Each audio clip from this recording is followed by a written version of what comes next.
You're listening to a Mamma Mia podcast. Mamma Mia acknowledges the traditional owners of land and waters that this podcast is recorded on. The following episode contains discussions of domestic violence, abuse, and murder. Use your discretion to decide whether this episode is right for you. For Desmond Butler, it began with a headache, then diarrhoea, nausea that felt like a hangover. He was otherwise a healthy man, not yet 30. He shared 2 children with his wife Yvonne Gladys Butler, a striking woman, small and doll-like. Desmond also attracted the attention of neighbours, with dark, thick, floppy hair, an athletic physique, and perhaps a wandering eye. It was October 1947, and the young couple lived in a small house in the then working-class suburb of Newtown in Sydney. But back to Desmond's headaches. Over the course of a week, his symptoms worsened. Extreme fatigue, aches and pains throughout his whole body, and a strange stiffness in his legs. Pins and needles began to travel to his feet. Before long, Desmond saw a doctor. They could find nothing physically wrong with him. The doctor's order was Bonox, a drink otherwise known as beef tea. It was gentle on the stomach and high in iron, concentrating all the nutrients from beef into a drink. Every night, Yvonne continued to serve him Bonox, but his condition did not improve. In fact, it got worse. While out with friends one night, Desmond fell to the floor. His legs were no longer working. He shouted at the top of his lungs, "I feel like I'm on fire." Rushed home and put to bed, his friends didn't know what to make of Desmond's mystery illness. Was it possible he was putting it on? As time wore on, neighbours began to notice a smell around the Butler house. It smelled like urine and faeces. Desmond no longer had control of his bowel, and Yvonne could only wash him with a sponge in bed, given she was unable to lift him. His screams were heard throughout the neighbourhood, like an animal in excruciating pain. Finally, he was rushed to hospital again.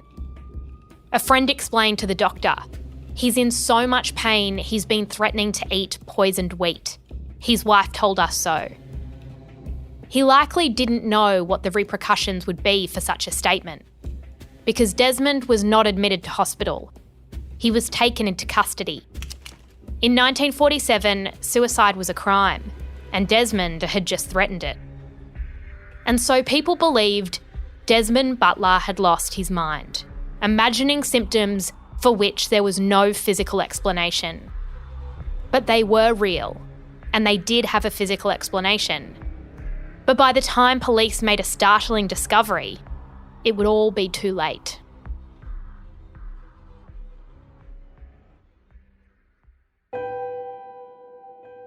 I'm Jessie Stevens, and this is True Crime Conversations, a Mamma Mia podcast exploring the world's most notorious crimes by speaking to the people who know the most about them. In today's episode, I'm speaking with Tanya Bretherton, the author of The Husband Poisoner, which details the shocking real-life stories of murderous women in post-World War II Sydney.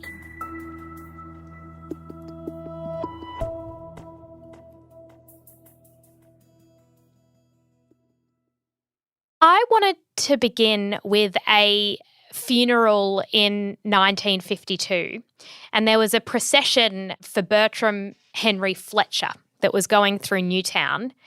What do we know about who that man was and who he was married to? Well, I think there's sort of 2 ways you could approach that. We know him as a local worker who worked in a local factory, and he was well known in the community as being a bit of a roustabout. So he was a little bit of a troublemaker. But privately, other things were known about Bertram by the people that lived in the street with him. So there was a street in Newtown that he had shared with his wife Yvonne, and everyone in the street knew how abusive Bertram was and how much trouble there was within the marriage. So there was sort of two Bertram Fletchers that were known in the Newtown community. Can you describe in sort of post-World War II Australia, for someone like Yvonne who was married to someone who was violent towards her, what were her options? Was it possible for her to get a divorce, to leave him? What was customary at the time? Look, you physically could leave someone. You could also legally obtain a divorce. The trouble is that it attracted a big stigma doing that. And Yvonne had, in fact, sought help from the police because of the violence that she had endured, but also her two children. She had two children, small children from a previous marriage. And Bertram, from what we understand, and this is Yvonne's story that we're hearing, is that Bertram was violent towards those children as well. So she had approached Newtown police and she'd been fobbed off. So although you physically could extricate yourself from a marriage, it was hard to achieve. There was a lot of stigma and it was expensive. It took a long time. At this funeral, there was the procession and a lot of locals were there, and there was a little bit of suspicion that was starting to arise around his wife. Where did that suspicion come from? Well, it came from a couple of different sources. The women that had lived in the street, there were a lot of housewives that lived in the street who knew Yvonne and knew her quite well because she'd now lived in two different marriages in that house in Newtown. So they had their suspicions because Yvonne's first husband had died of a strange illness. It was prolonged. It took him about 12 months to die, but he was terribly, terribly sickly at the end of his life. And I think it was written off really as mental illness, which he did spend time in Callan Park. So he was treated as a psychiatric case. But then when the second husband, Bertram, died of similar symptoms, I think a lot of the women in that street who had been friends with Yvonne started to put together that something was up. When you say similar symptoms, what sort of symptoms were these men exhibiting physically? It started with incredibly painful sort of legs. It started in the legs, but their nerve endings all over their bodies started to sort of malfunction. I'm trying to think of the right way to put it, but they suffered terrible nerve pain, which eventually they started to lose their hair. They couldn't walk. The pain was so bad. For a long time, and both men sought medical help for the symptoms, doctors couldn't work out what was going on. So it was kind of dismissed as flu, so really bad flu that wipes you out. And then for a little while it was dismissed as gastro. But as the symptoms became worse and bizarre things like hair loss and also memory loss, so sort of a psychotic or delusional state, and in Desmond's case it started to affect his eyesight as well. Bertram didn't live that long, but yeah, eventually he started to go blind. What eventually did they die of? What was officially sort of on their records as the cause of death? Well, when Desmond died, it was generically sort of described as a nervous disorder.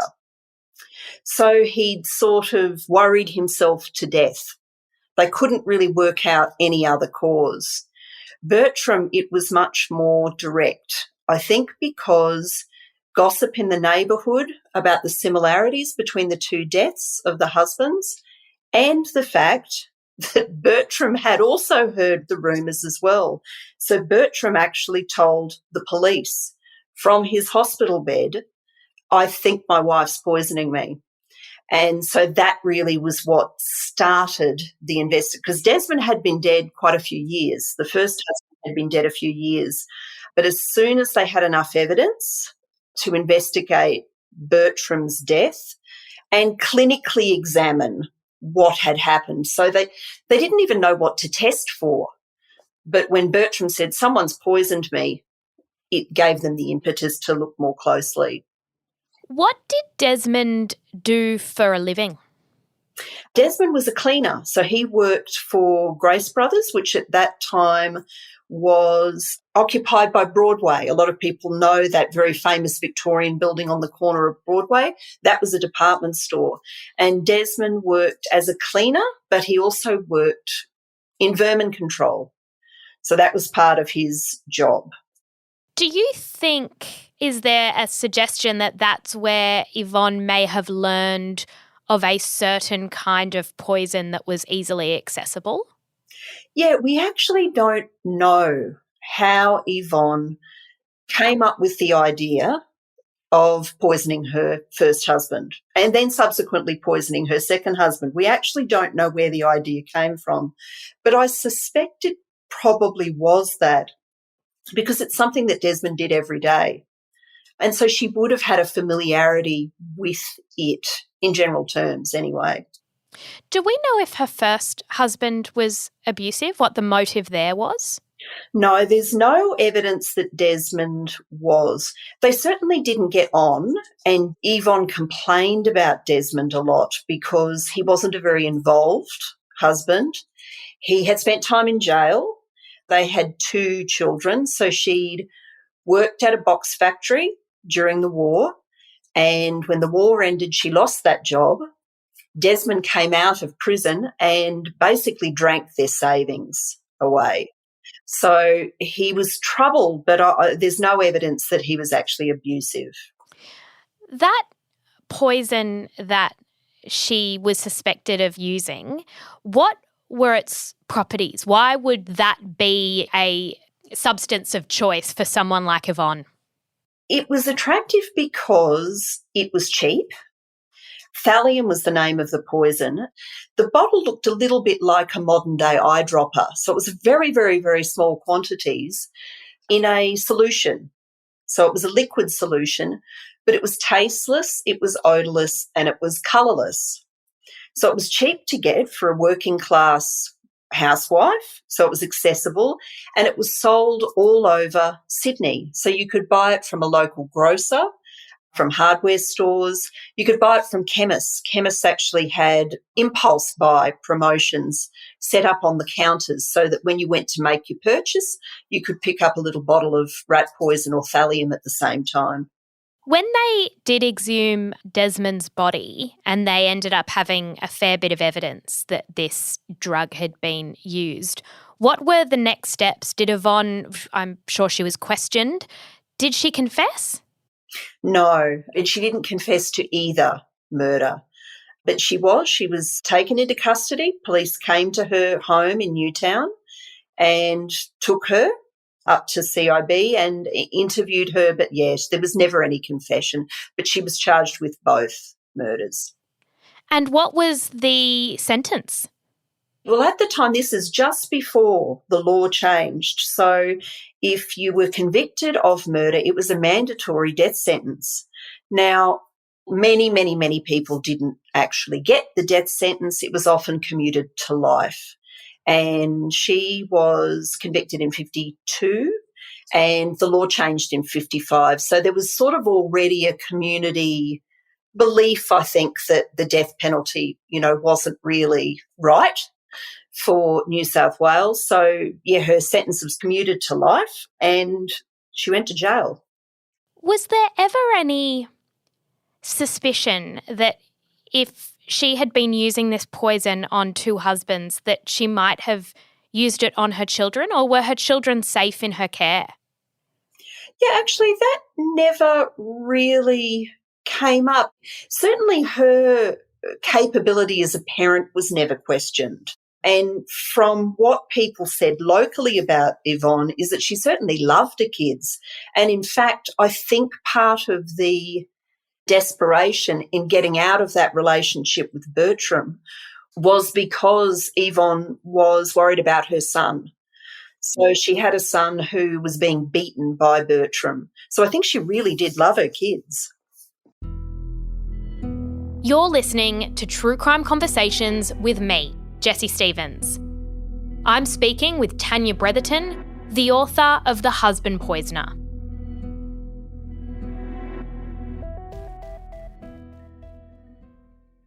In Gladesville at around the same time, there was a 63-year-old woman named Caroline Grills. And in 1947, her stepmother, Christine, died. What was understood to be her cause of death? Well, Christine was really old. She was well into her 80s. So it really was dismissed as old age. There really wasn't any further analysis brought to bear. Christine had suffered from diabetes for a long time and she'd been chronically ill, so she was bedridden really for the last 6 months or so of her life. They'd moved the bedroom into the front room of the house, so she was sleeping sort of in a lounge in the front room. So doctors did not look closely at Christine's death at all. Was Caroline a primary carer of her or just sort of in the vicinity? Caroline was heavily involved in what was going on in her father and stepmother's house in Gladesville. So she visited often and brought food, cared for Christine and fed her. Mm. So she was heavily involved because Caroline's father was older as well. So it was becoming increasingly difficult for him to manage Christine's care arrangements. In the following years, there were a number of other deaths quite close to Caroline. Who were they and what was understood to be their cause of death? Well, there was a whole lot. The next one that followed Christine, Caroline had been married to her husband Richard for a very long time. All of their children were grown.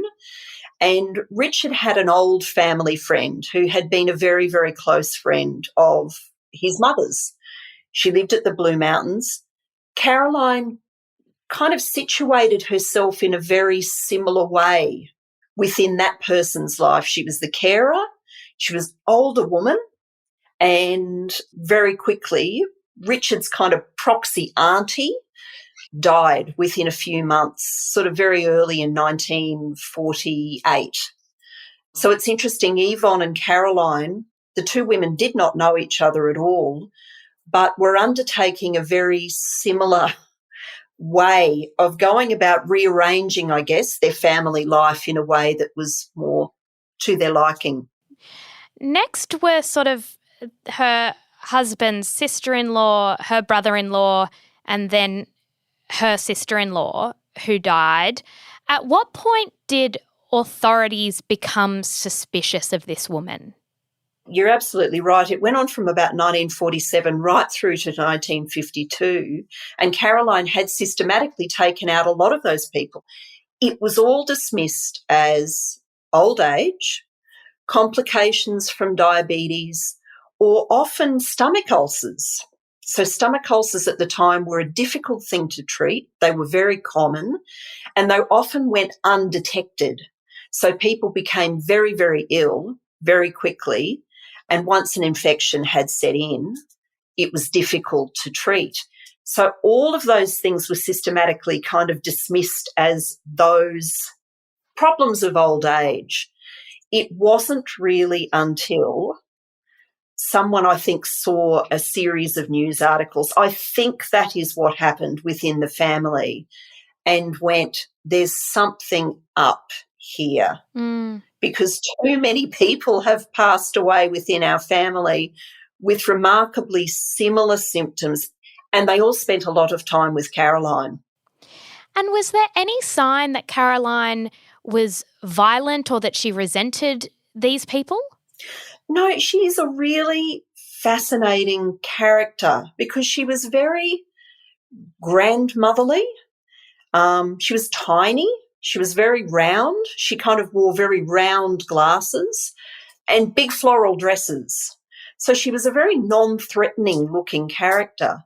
But the criminal court transcripts really did reveal that she also wasn't well liked within the family. A lot of people found her, I think, a little bit controlling, annoying, and for want of a better expression, sort of passive-aggressive. She was very judgmental of people within the family, and younger members of the family didn't take kindly to that. So I think there was a lot of conflict that certainly wasn't physical and it wasn't openly discussed, but there were tensions within the family that Caroline was often at the centre of. Do you think that was the motive, that she was sensing those tensions and dealing with them in her own way? Yeah, I thought about that a lot. Certainly the early murders that we attribute to Caroline, she gained financially very directly from those. So in the case of her stepmother, Christine, big family. So Caroline had brothers and sisters, and Christine, the stepmother, had her own child as well. In the event of Christine's death, and then in the event of Caroline's father's death, that entire estate went to Caroline. Mm. In the case of the next person that died, sort of in the timeline of murder, Caroline and Richard were also the sole beneficiaries of that estate.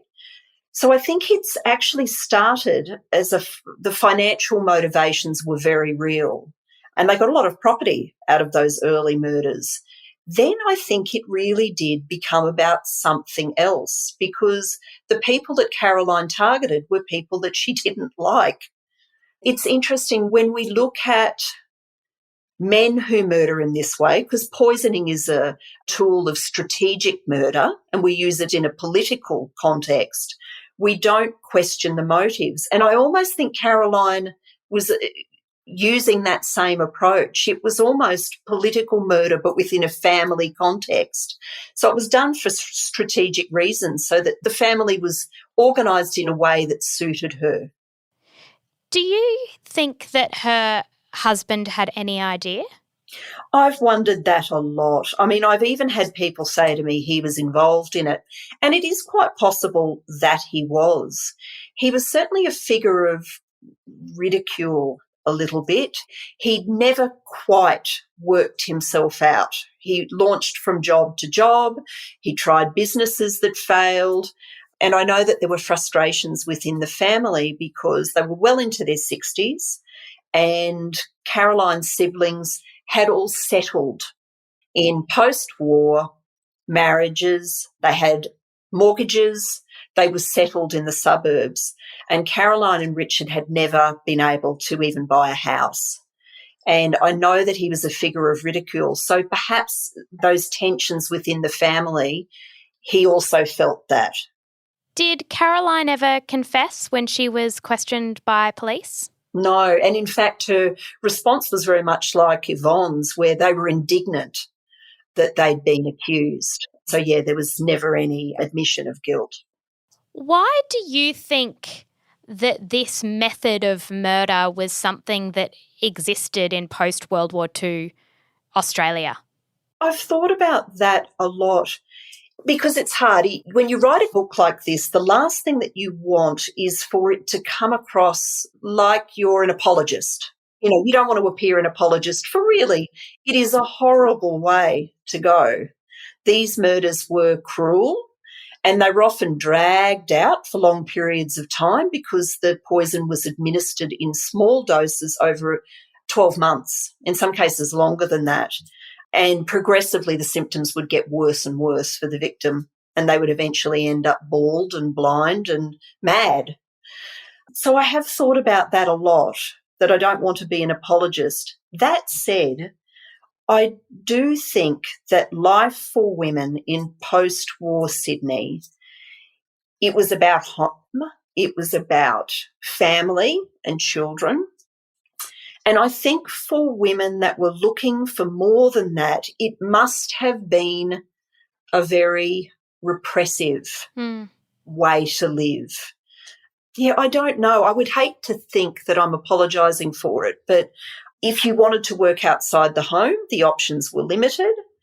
And if you had trouble within your family, or certainly marital discord, it was not easy to extricate yourself from it. It's interesting, the method as well, because if you look historically in Australia and beyond, when men murder, often it is in an act of quite extreme violence, and yet these women, to do sort of this long-term, almost a state of torture for their victims, Why do you think that is? Do you think that that's something within feminine and masculine social expectations? Like, why is it that men and women kill differently, as some of the data suggests? Yeah, it's possible it's that. When I looked at the murder specifically for this book, so that we're talking at a small window of time, it's all within Sydney, I think it was convenient. I think these women literally could get away with it and then walk away and didn't even need to be in the same room with these men, and in some cases women, but they didn't need to be even in the proximity of their victims because many of them died in hospital. Mm. So that is a perfect murder, that you're not even on the scene. Was there an element of copycat murders in this? Because as you say, those two women didn't know each other, but there were also newspapers and these stories were publicised in that way. Do you think that it planted the idea for some women that this was an escape route? I absolutely think it did. And in the case of, I talk about quite a few different cases, not in quite as much detail as Yvonne and Caroline's cases, because there were so many of them. But in the case of the third murderer that I sort of looked more closely at, I think she definitely was inspired by what she'd read in the newspapers. So Veronica Monti, it's a case that a lot of people in Sydney know, but she systematically poisoned her son-in-law using thallium. And I know for a fact she read about the other cases in the newspaper. So Caroline and Yvonne both were sort of caught, captured, and all of the media drama around their cases all kind of happened in 52. And Monty's case was 53. And she even said, I'd read about it in the newspapers. So she kind of was able to sort of research how to go about it. And finally, I wanted to ask, when police in Sydney have noticed that there are a number of cases that do this, did they start looking at the availability of a drug like this or a poison like this and how easy it was for people to get their hands on? Oh, absolutely, they did. It changed laws in New South Wales. So, and that's why the book's an interesting, it's a little microscope over a period of time from about 47 to 53. And then it stopped. So the thallium murders that occurred in the post-war period stopped almost overnight. And it's because the laws changed. So thallium, you'd been able to buy it easily. It was cheap. They changed the legislation around poison regulation. So like contact tracing effectively, you had to leave your name, you had to show ID, and people knew where you lived. So you couldn't walk into a pharmacy anymore without leaving a lot of details. And in fact, the few people that did try to murder using thallium, after that legislation changed, they were very quickly caught. Tanya Bretherton spent 15 years as a senior research fellow at the University of Sydney. She's been publishing her written works in both academic and public spheres for 2 decades. Her non-fiction books have been shortlisted for numerous awards and are critically acclaimed for their detailed research. Her latest book, The Husband Poisoner, documents the chilling crime wave that swept through Sydney after World War II, when numerous women repurposed the household poison thallium for malice intent. You can find a link to The Husband Poisoner in our show notes. True Crime Conversations is a Mamma Mia podcast hosted by me, Jessie Stevens. Sound design is by Ian Camilleri and our producer is Gia Moylan. If you'd like to find out more about the show, don't forget to join our online community. Just search for True Crime Conversations on Facebook and make a request to join.